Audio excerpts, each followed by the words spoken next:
time, and we are back again. We are back here. So what we are doing is statement of the problem. How well do you know your statement of the problem? Can you recognize a statement of the problem when you see it? Because we've had terminologies like research topic, research problem, research questions, research objectives, and sometimes they look similar. So what is the difference between all of these terminologies? So we are here to test ourselves on some of these terminologies. Let us get right into the video. The first question is, you can comment if you are a student and where you're watching from in the live chat. The first question is, what is a statement of the problem? We're going to start with the basics, of course. What is a statement of the problem? And it's otherwise called research problem. So you can hear statement of the problem, you can hear problem statement, you can hear research problem. They are the same. Question 1. Which of the following best describes a statement of the problem in a research? Which of the following best describes a statement of the problem in a research? Option 1. Option A list of everything the researcher wants to study. Option B, a clear explanation of the issue, concern, gap, or situation that makes the research necessary. Option C, a list of research questions. Option D, a summary of all the books the researcher has read. What is your answer? Is it a list of everything the researcher wants to study? No. Is it a list of research questions? No. Is it a summary of all the books the researcher has read? No.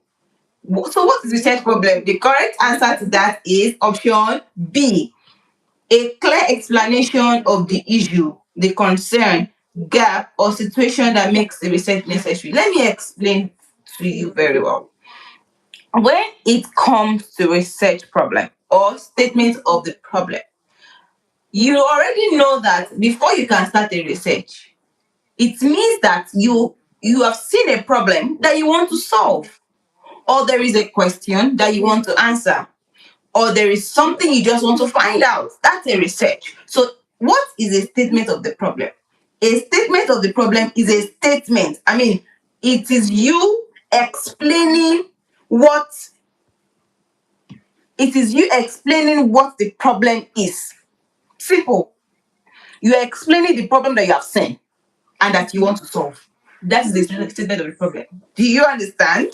So that's the statement of the problem. The issue, your concern, the gap you want to fill, the problem you want to solve, the concern that you have that you want to find a solution to. That is a statement of the problem. It's that simple. Now let's go to the second question. Question 2. Which of these is most likely a research problem?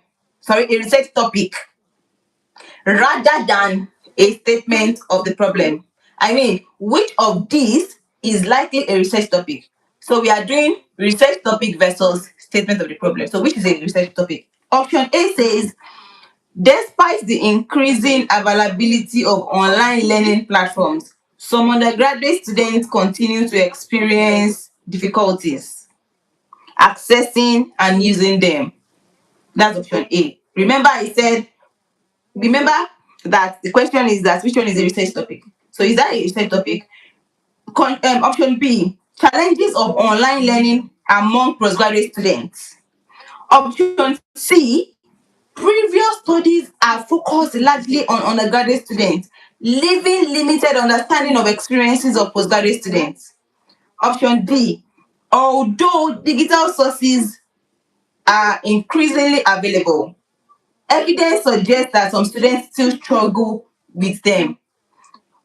So, which one is a research topic? Is it despite the increasing availability? No. That's the statement of the problem. That's the problem statement. Option B says challenges of online learning among postgraduate students. That is it. That's the research topic. Then C says previous studies, because when it comes to it's not option C, it's not option D, because when it comes to, like I said, I will be telling you the answer, and I will also be explaining why that answer is correct. So when it comes to research problem, or we can call it statement of the problem, what are we doing? We are trying to say that I have seen a problem. And despite the issue that this concern, this problem is yet to be solved. Do you understand? I can see you all. I can see you all. You're welcome. You're welcome. So please, you can drop your answer in the comment section. So now, if that is not a problem, I mean, that is not a topic, right? The topic here is challenges of online learning among postgraduate students. Of course, when you want to do a postgraduate research, you have to be more specific. So even this topic is an example of a topic, but you still have to put the context to it. You can say among postgraduate students in Manchester or among university students in the University of Lagos. Do you understand? So still have to put the context, right? So the answer to that is B. Now, let us go to the third question here. Let us go to the third question here. Look at this statement. Look at it very well. Listen to it rather. Despite the availability of several academic databases, remember that when we're talking about statement of the problem, you will have to say, oh, despite this issue, there is still this problem. Despite the fact that this is happening, there's still a problem. You understand? So you might always see, despite this, despite that. It's okay, it's normal. So despite the availability of several academic databases and online resources, some postgraduate students still experience difficulty. Can you see that? Locating relevant scholarly literature for their research.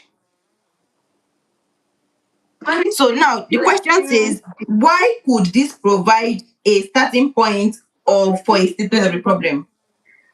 I mean, why is this statement of the problem a good one? Why is it a good one? Now, it says because it contains a difficult word. Is that this answer? B, because it identifies a situation or concern that requires investigation. C, because every statement automatically becomes a research problem. D, because it is very long. The answer is what? Is it because it's very long? No. Is it because it contains a difficult word? No. I have always said it that big grammar does not equals to, big grammar is not the same as good academic writing. You can have big grammar and not your work is not going to be a good one. So the answer is not it because it contains a difficult word. No. Another option is that because every statement automatically becomes a research problem. No, every statement does not automatically become a research problem. The correct answer to that is B. Because it identifies a situation or concern that may require investigation. Because if you are saying there is a problem, it's just from the word problem. You said problem is a problem. You are seeing a problem. So now, what makes this research problem a good one is because it identifies a situation, a problem, a concern that requires investigation. Do you understand now? Correct. That's great. Please give us a thumbs up. Subscribe to our channel so that you can see more of this. Don't forget to subscribe to our channel. Now let's go to the next question. I'll give you some time. I'll give you some time to answer this. Social media is very popular among university students. Social media is very popular among university students. What is the biggest problem with this? What is the issue with this statement of the problem? Is it a good statement of the problem? Do you think it's a good statement of the problem? It's not a good statement of the problem. So why? Why is it not a good statement of the problem? Now, option A, social media cannot be researched. Option B, the statement identifies a general situation but does not explain a specific research concern or issue or gap. C, university students cannot use social media. D, the statement is too short to be academic. Why is this wrong?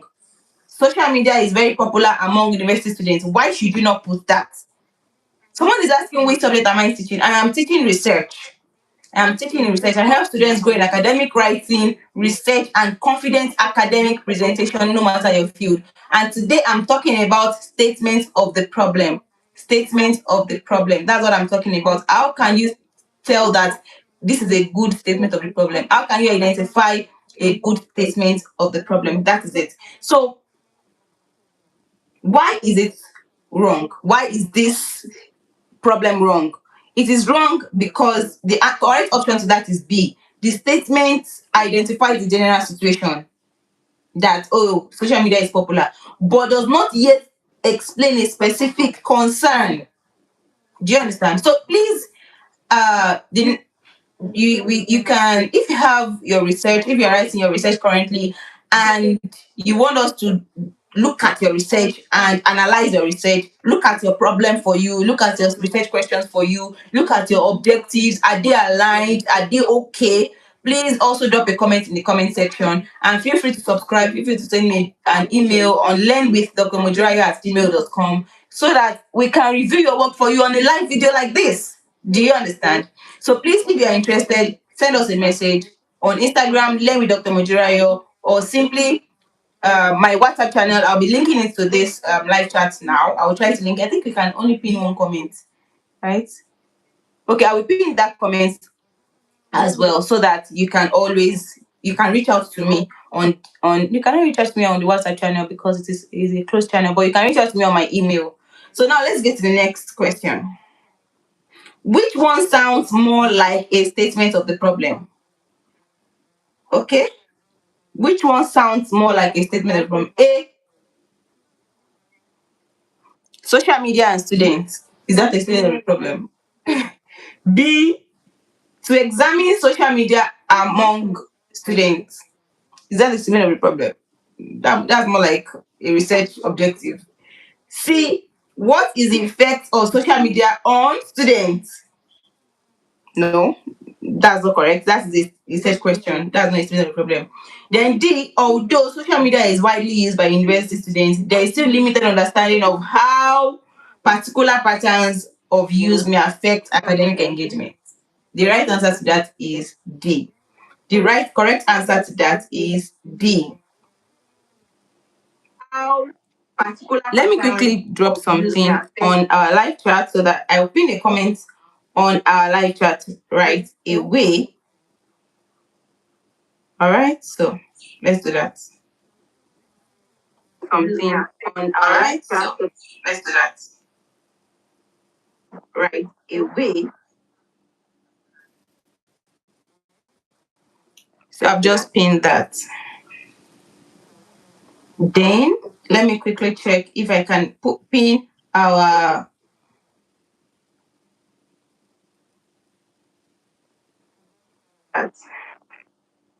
if you want to join our WhatsApp channel for updates, I'm going to also be putting that in the chat, but I'm not sure we can. Okay, so this is it. WhatsApp channel for updates. I'm going to okay. I've put that in the chat, but it can't be pinned. So just quickly check and So now let's go to the next thing. The next question is, have I answered that question? Sorry. But it can't be pinned. So just quickly check and So now let's go to the next thing. Now, what's the answer to that? The correct answer to that is D. Although social media is widely used by university students, there is still limited understanding of how particular patterns of use may affect academic engagement. So you are telling us that, oh, there is an issue. And what is that issue? We don't know, we don't have enough understanding of how these patterns can affect their academic engagement. That is the problem we are looking at. Let's go to the sixth question. Are we together? If you are together, please give us a thumbs up, give us a thumbs up, and don't forget to subscribe to our channel. All right. So the next question says that students are lazy these days. Listen, students are lazy these days, and that is why they perform poorly academically. Students are lazy these days, and that is why they perform poorly academically. Is that a good statement of the problem? No. So what is wrong with this statement of the problem? Why is it wrong? A, because it contains a claim that may be based on assumption or personal opinion. B, because students cannot perform poorly. C, because research cannot discuss academic performance. And D, because the sentence is too short. No, the answer is not D. It's not because the sentence is too short. It's not because research cannot discuss academic performance. No, The correct answer to that is A, because it contains assumptions. In academic writing, we don't make assumptions. You are telling us now that students are lazy these days. That's why they perform poorly academically. Where is the evidence? Because for every statement that you make in an academic writing, you have to back it up with evidence. Oh, did you conduct a research? Did you share questionnaires to students to tell you that they are lazy? Did you examine them? What research did you conduct? Is it an empirical research? So you cannot just tell us that students are lazy, that's why they perform badly academically. So that is not a good research problem. Do you understand? Now let's go to the question 7. Research. Which statements most clearly identify a research gap? If you don't know what a research gap is, this is it. A research gap is something that is missing. Listen, a gap, something that is missing. So, for instance, if there is, if researchers have conducted, have done researches on some subject matter and they refuse to talk about an aspect, that gap, that's what is missing there. That is the gap. Let me see if I can explain better. For instance, researchers have worked on the use of saxophone, how saxophone affects your lungs. And then some researchers found that, oh, this saxophone, I'm just giving an example. Some researchers found that this saxophone is related to lung problem. And another researcher found that, oh, it's because of the reed. The reed, there is a reed. When it comes to saxophone, there is something called reed. Let me show you. So this is a reed. Oh my goodness, the reed is not here. Okay. Oh, so there is a reed in a saxophone. The reed of a saxophone is wooden. Someone connected and said that, oh, it's because people are sharing reeds. That's why the saxophone is giving you lung problem. Do you understand? Another person, but you have not discovered, another person has not discovered the use of saxophone, how that people do not clean their saxophone. That is the gap. I don't know how best to explain this. I don't know if you understand. So that is the gap. Now let's go to the question. The question says that people do not clean their saxophone. Which of these statements clearly identifies a research gap? When you are identifying a research gap, you see something like, okay, anyway, let me go on. A, many researchers have written about education. B, previous researches or previous studies have examined undergraduate students extensively, but relatively little is known about how postgraduate students experience this particular issue. C, education is important. D, I want to study postgraduate students. The correct answer to that is B. So, for instance, I was talking about saxophone. The previous studies have examined how reed causes problem, but nobody has really talked about how cleanliness can help stop the problem or something like that. So the answer to that is B. Previous studies have examined undergraduate studies extensively, but relatively little is known about how postgraduate students experience this particular issue. Do you understand? Now let's go to the next question, which is question 8. All right. So question 8 says that no one has ever studied this topic before. No one has ever studied this topic before. Is that a good statement of the problem? The answer is no. So our question now is that why is it not a good problem? It is not a good problem. I mean, when I say problem, I mean statement of the problem. It's not a good statement of the problem because it is very broad and there is no evidence. B, because research topics can never be new. C, because every topic has been studied. D, the statement is always correct. What is the answer to that? Tell me. Tell me in the chat box. All right. So Is it because the statement is always correct? No. No one has ever studied this topic before. So the answer is what? A. A. Because it's a very broad topic. And before you can give us a claim, researcher needs evidence to support. Researcher needs evidence to what? To support. Do you understand? So now, B says research topics have never been new. Research topics have been new. Of course, there are no new fields in particular, right? But definitely there are new ways to approach a topic. Do you understand? There are new ways to approach a topic. Now let's go to the next one.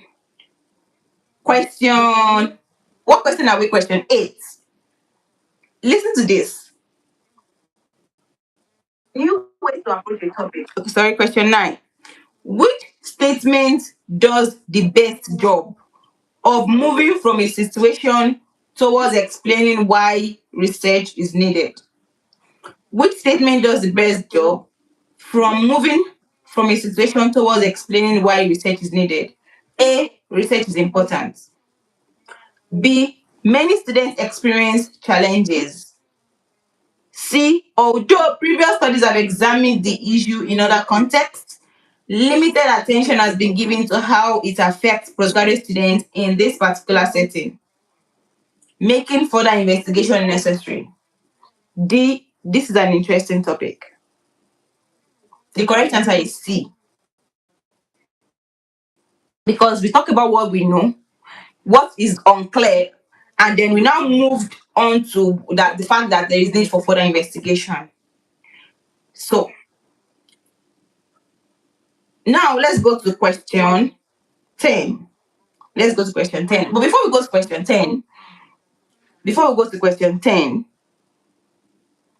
if you have ever been in a situation where there are some terminologies that you don't understand, you have read so many books, you have read so many articles for your literature review, and you don't know how to put it, you don't know how to start writing, this is a good time and to buy Ultimate Literature Review Guide.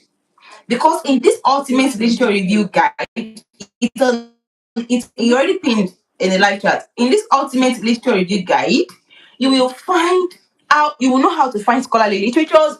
You will find out, you will be able to understand literature review clearly. You will even be able to understand how to write with examples of how literature review should be. It's there, everything is there. So it's to teach you, it's a step-by-step guide that teaches you how to start from beginning till the end.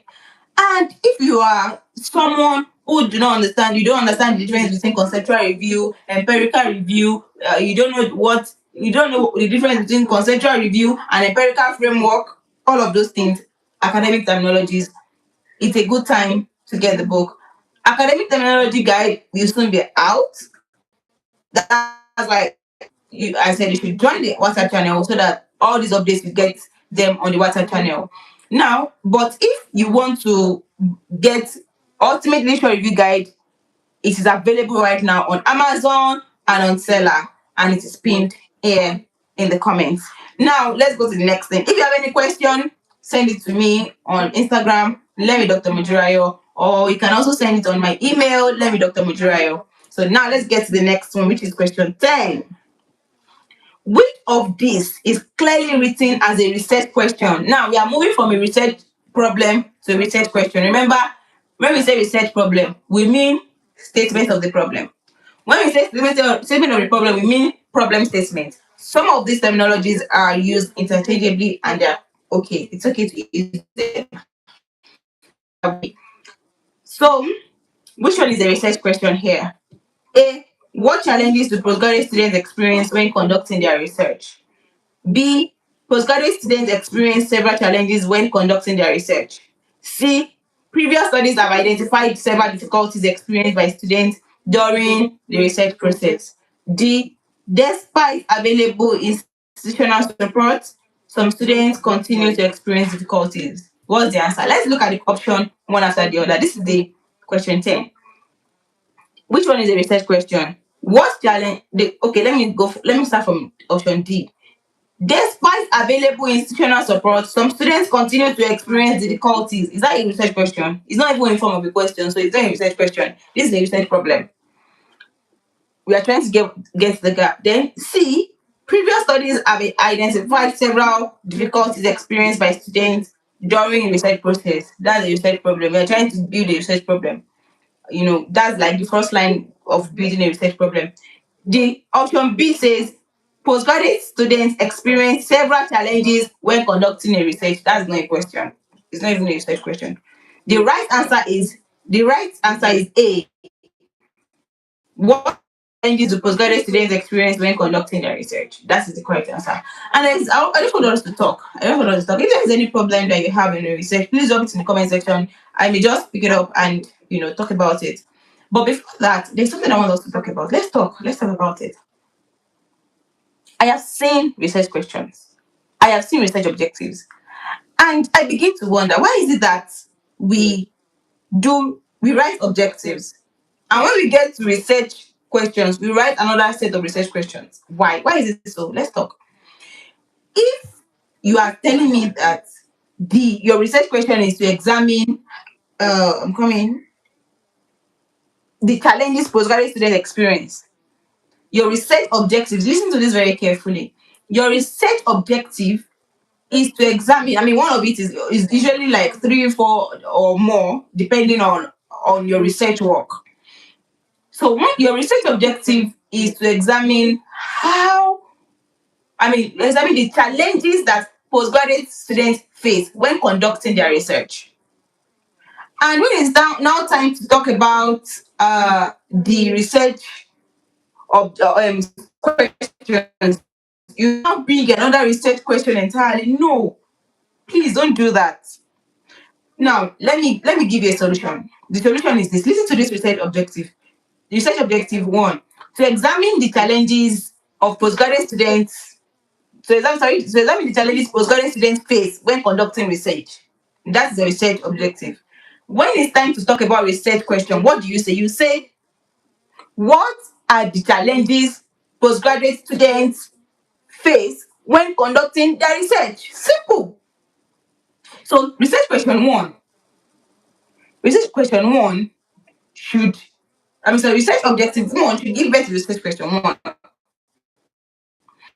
Research objective two should give birth to research question two.